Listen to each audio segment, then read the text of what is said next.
Assalamualaikum warahmatullahi wabarakatuh. Perkenalkan, nama saya Fuzi Firdazan, M.Sos, dosen Ilmu Politik, Fakultas Ilmu Sosial dan Ilmu Politik Universitas Tanjung Pura.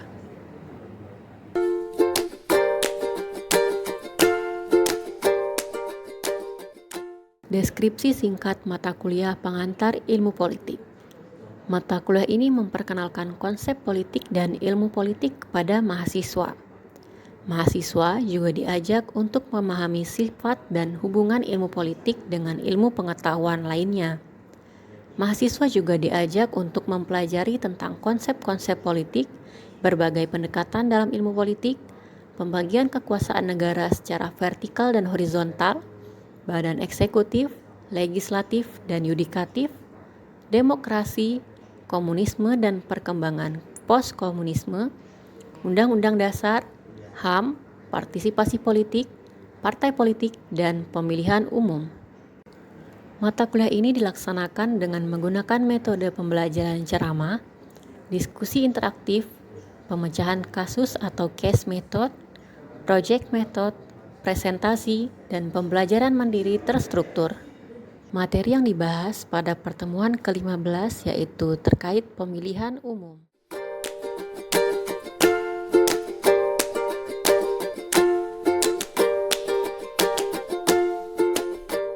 Mari kita simak video pengajarannya berikut ini.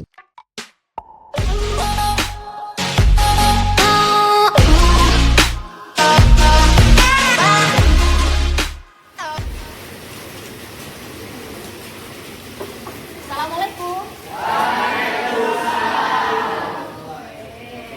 Selamat sore semuanya. Seperti biasa, sebelum memulai pelajaran kita berdoa terlebih dahulu. Silakan ketua kelas boleh pimpin doa.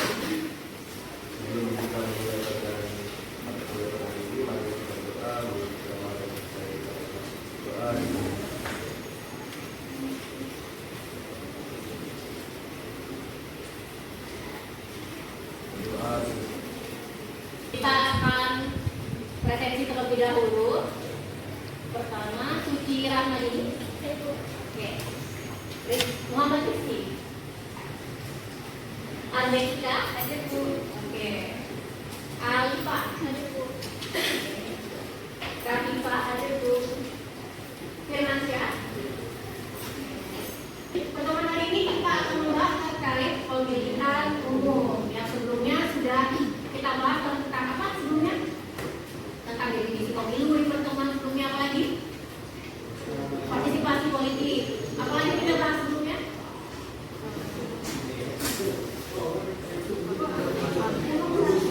Ya, demokrasi. Apa lagi? Banyak kan? Ya. Dan pemilihan umum sekarang lagi hot trending gitu kan? Karena kita menjelang pemilihan umum 2024. Nah, jadi sangat relevan pembahasan hari ini dengan apa yang terjadi di situasi politik Indonesia. Nah, jadi hari ini ada beberapa hal yang ingin kita capai melalui pembelajaran pertemuan ke-15, yaitu teman-teman bisa menganalisa perkembangan sistem pada pemilihan umum di Indonesia, yaitu ada definisinya, kemudian bentuk-bentuknya, dan juga bagaimana studi kasus di dalamnya. Contohnya seperti pemilihan presiden, DPR. Oke, boleh apresiasi untuk Rizky. Oke, jadi benar tadi kata Rizky, pemilu itu adalah sarana kita untuk memilih seseorang, baik itu pemilihan presiden atau eksekutif di tingkat daerah dan juga legislatif, karena kita juga memilih caleg. Nah, ini dia pengertiannya kalau menurut undang-undang pemilu. Coba, ada yang tahu nggak? 3 lembaga penyelenggara pemilihan umum. Ya, Bawaslu. Apa lagi? KPU. Dan ketiga, KPU, Bawaslu, dan DKPP. Nah, ini adalah lembaganya. Kemudian kita lihat sejarah pemilihan umum di Indonesia. Nah, di sini bisa terlihat pemilu itu sudah diselenggarakan sejak zaman. Ada sudah ikut pemilu sebelumnya? Oke, berarti teman-teman itu namanya apa? Pemilihan. Nah, kita ini sedikit bagaimana sistem pemilu di dunia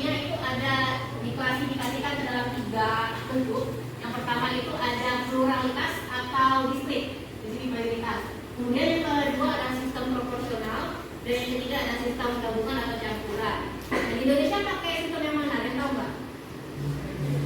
Sistem pemilu di Indonesia dari ketiga ini ada yang tahu nggak? Jadi kalau distrik itu dia pemilihannya di setiap provinsi ada konstitusi, mirip dengan proporsional, tapi sistem suara proporsional. Kalau campuran gabungan keduanya. Oke, ini dia pentingnya kelas ini.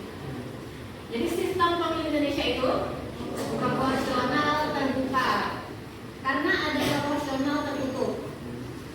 Kita lihat bedanya apa. Nah ini dia. Ada yang mau bacakan sistem proporsional terbuka? Oke, silakan boleh dibaca. Pemilih Pemilu 1955 hingga pemilu 1999. Oke, jadi berarti kita pernah memakai keduanya. Karena politik itu dinamis, termasuk sistem pemilu, makanya hari ini kan kita pakai sistem apa? Proporsional? Suatu saat nanti bisa jadi kita akan kembali ke proporsional tertutup, seperti yang saat ini sedang banyak isunya kalah dengan TV kan? Kalau nggak salah tuh ada sedang hangat-hangatnya bahwa ada yang kembali lagi ke sistem proporsional tertutup. Tapi bagaimana itu pelaksanaannya ke depannya tergantung lagi dari pemangku kepentingan. Nah, selanjutnya ada quotes. Jadi pemilu itu penting karena menurut Andrew, dia bilang apa tuh? Ya.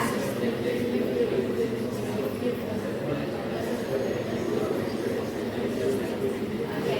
A good electoral system can give you a glimpse of heaven.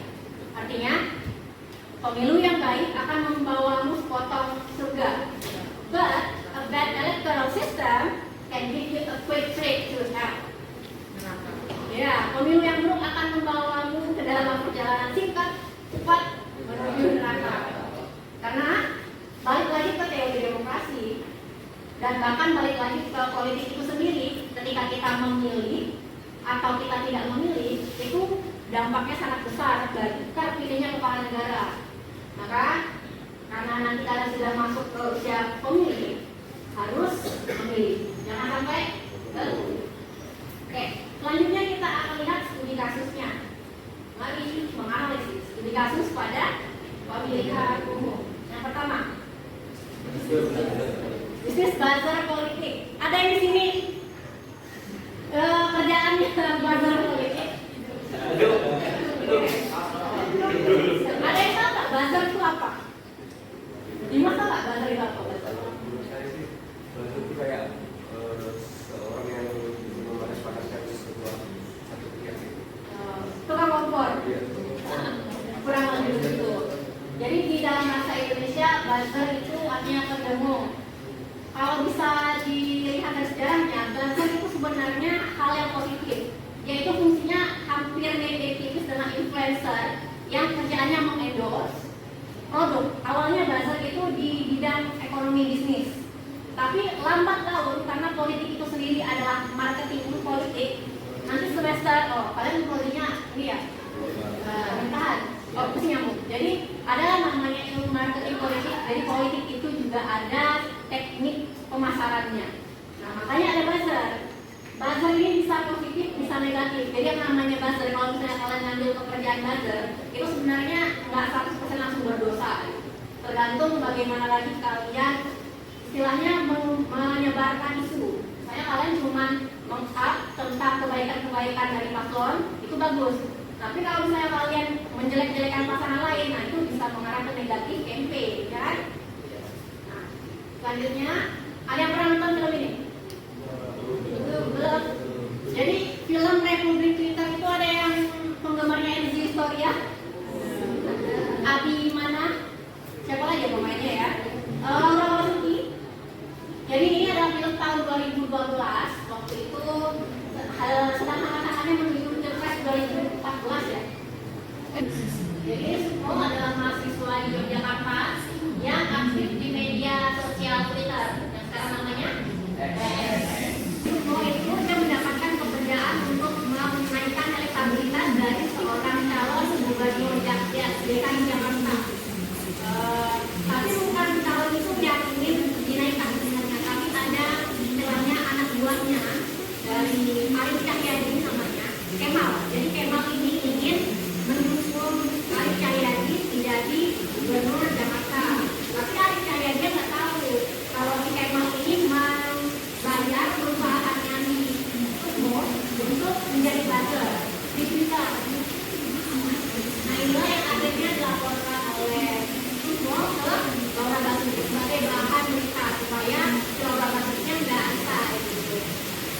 Berdasarkan film tersebut, menurut teman-teman, apa hubungan dari media sosial dan media massa dalam politik praktis Indonesia?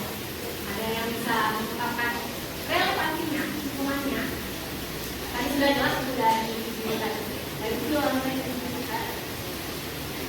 Terakhir, namanya itu malam berbuka, malamnya tuh.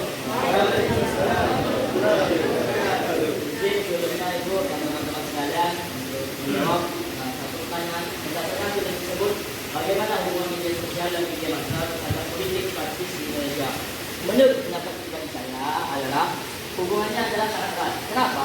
Karena dengan berkembangnya zaman seperti zaman saat ini adalah media sosial ini lebih berguna dan lebih bermanfaat dan lebih banyak diminati bagi masyarakat muda tentunya agar bisa menarik empati atau kesempatan bagi sebalik tersebut untuk kita.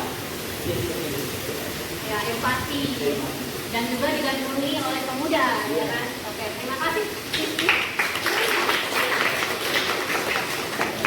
Hubungannya sangat erat antara media massa dan media sosial.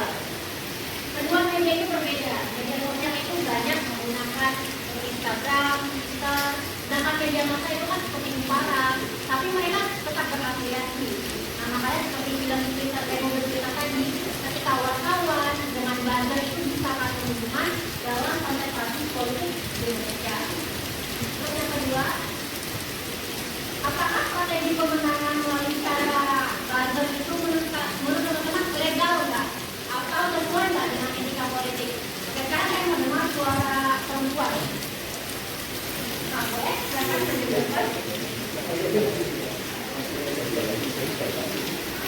Legal nggak? Apakah strategi pemenangan menggunakan buzzer itu legal atau sesuai dengan etika politik? Tadi sih mendengar dari penjelasan itu sebenarnya kalau buzzer itu kan positif, bisa dibilang positif dan bisa dibilang negatif tergantung bagaimana buzzer itu bergerak gitu kan. Lalu kan katanya politik itu juga ada marketingnya kan, marketing politik, berarti kalau menurut saya itu legal. Tapi ya itu tadi tergantung bagaimana buzzer itu bergerak. Ini menurut saya.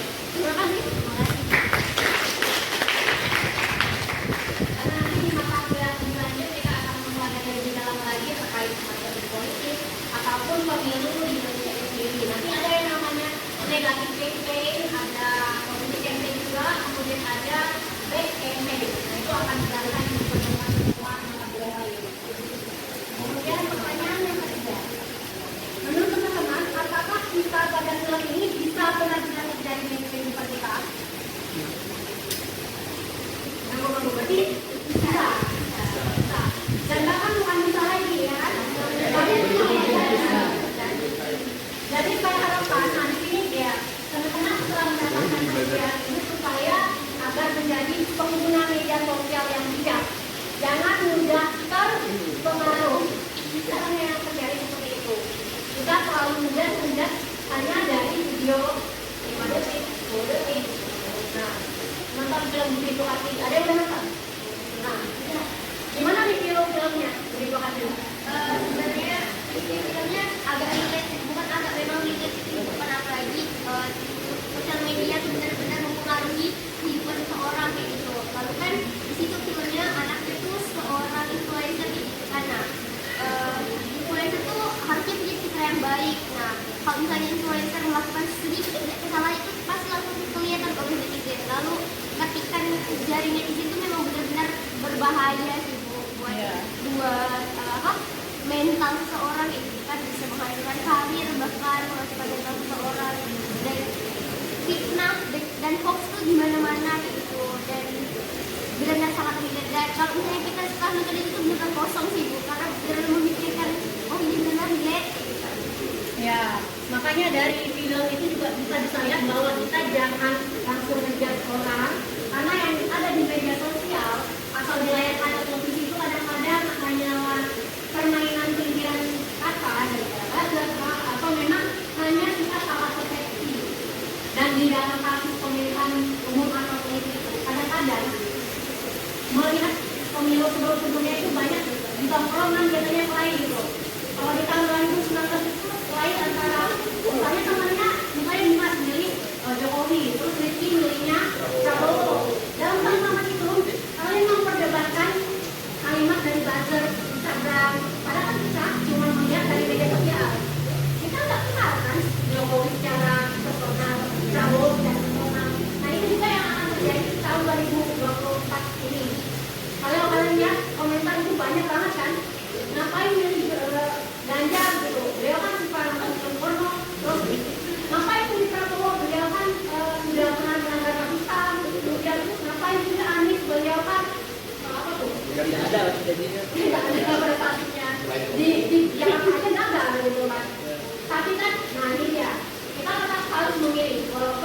tidak ada manusia yang sempurna atau tidak ada tim yang sempurna, tapi pilihan kalian itu sangat berharga.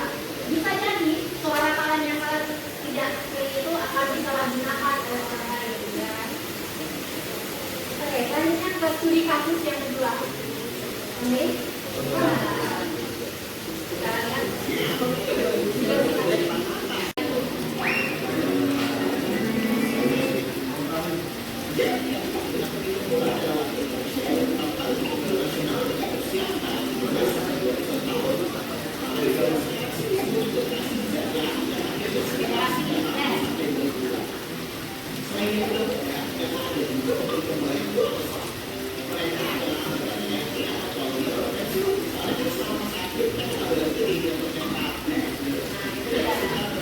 Pemilih semua itu akan mengundang banyak pertanyaan-pertanyaan terutama yang daerah rantau gitu. Karena kita udah bahas di pertemuan sebelumnya kan bahwa mahasiswa yang berada di daerah rantau itu bisa tetap memilih dengan menurut perbedaan usia tempat dulu.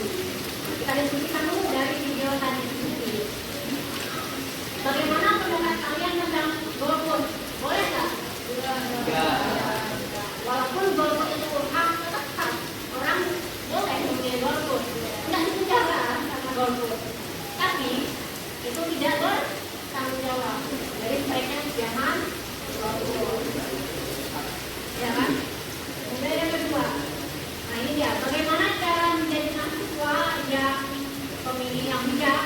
Karena kalian baru memilih kan, supaya kalian terhindar dari hoax, kemudian buzzer yang negatif tadi, dan campaign, ada yang tahu nggak caranya? Cara supaya menjadi pemilih yang bijak. Boleh bijak silahkan. Berhubung ada bijak di sini. Gimana caranya kira-kira?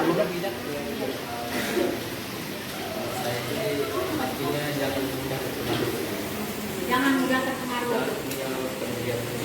Ya, harus punya pendirian. Kemudian tadi kayak di video sebelumnya, jangan milih kucing dalam karung. Artinya kalian harus cek rekor dari calon yang kalian pilih, baik itu presiden, gubernur, bupati, atau wali kota, kemudian juga calegnya. Lihat di sana, ada media namanya internet. Terus ada juga di KPU, biasanya KPU provinsi, kemudian kabupaten kota itu juga memperlihatkan apa visi misinya, apa track recordnya atau rekam jejak. Biasanya sekolahnya dilanjutkan dari mana, boleh seperti apa.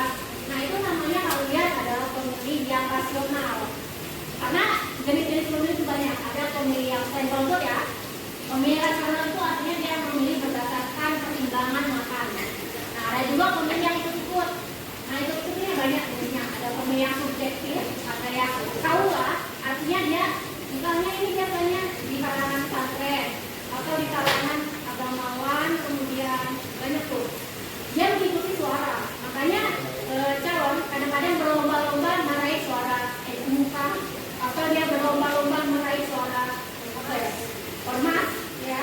Karena beberapa aspek seperti itu biasanya apa kata ketua, misalnya apa ketua SD, saya ketua SD-nya lebih akhirnya memilih 01, 02, 03, itu pengikutnya biasanya ikut, biasanya seperti itu. Nah, kemudian ini dia referensi dari yang telah kita pelajari tadi.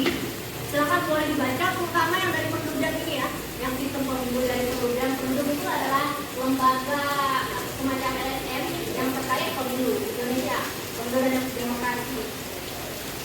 Kemudian karena ini sudah pertemuan ke-15, teman-teman silakan boleh buka HP-nya. Kita akan mengawali pertemuan awal kita dengan mengisi berita kan? Karena kita akan melakukan pasca uji atau post test dan juga evaluasi teman-teman. Silakan boleh scan barcode-nya atau klik scan aja lebih gampang ya. Silakan saya kasih waktu teman-teman ini ya bentar aja sih, paling 5 menit bisa ya. Karena ini bukan isi, nggak ada nilainya ya, dan nama teman-teman juga nggak ada. Silakan isi aja anonim. Jadi evaluasi teman-teman terhadap saya boleh sampaikan di kolom kali itu. Ada yang nggak bisa buka? Oke teman-teman, terima kasih sudah mengisi pasca uji dan evaluasi dosennya. Karena ini pertemuan terakhir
quotes dari London King.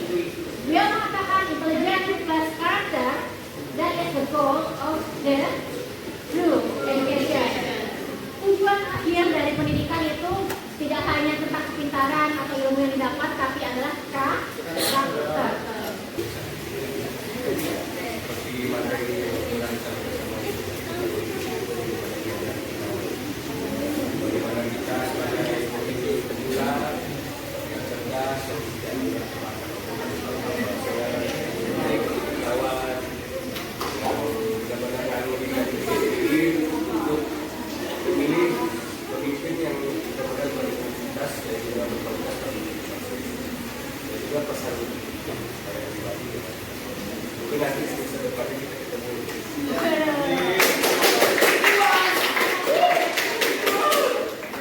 Terima kasih, Mas. Boleh. Kalau testimoni dari saya, sebenarnya hampir sama apa yang disampaikan oleh Dimas. Materi yang disampaikan itu benar-benar berisik gitu, walaupun kita tidak terlalu banyak. Kalau misalnya materi banyak kan agak mumet ya, singkat kalimatnya gitu. Tapi kalau itu tuh singkat padat tapi itu berisi gitu. Dan dari mata kuliah itu yang paling kita senang tuh quotes. Jadi setiap selesai ada materi itu pasti ada quotesnya. Nah jadi saya sering motoin quotes itu gitu. Setuju. Terus di SW gitu. Itu walaupun mendengarnya main-main, tapi itu berimpact loh. Iya. Ya. Nah, quotes-quotes itu tuh yang biasa kita tunggu setiap akhir matkul. Lalu kita senang belajar oleh itu karena itu juga tidak terlalu memberikan batas jauh tapi yang begitu besar gitu jarak buat kita gitu. Jadi kita enjoy juga belajar sama ibu gitu. Walaupun enjoy tapi segan. Nah, lalu harapan sama kayak Dimas semoga ada semester baru dimulai. Amin.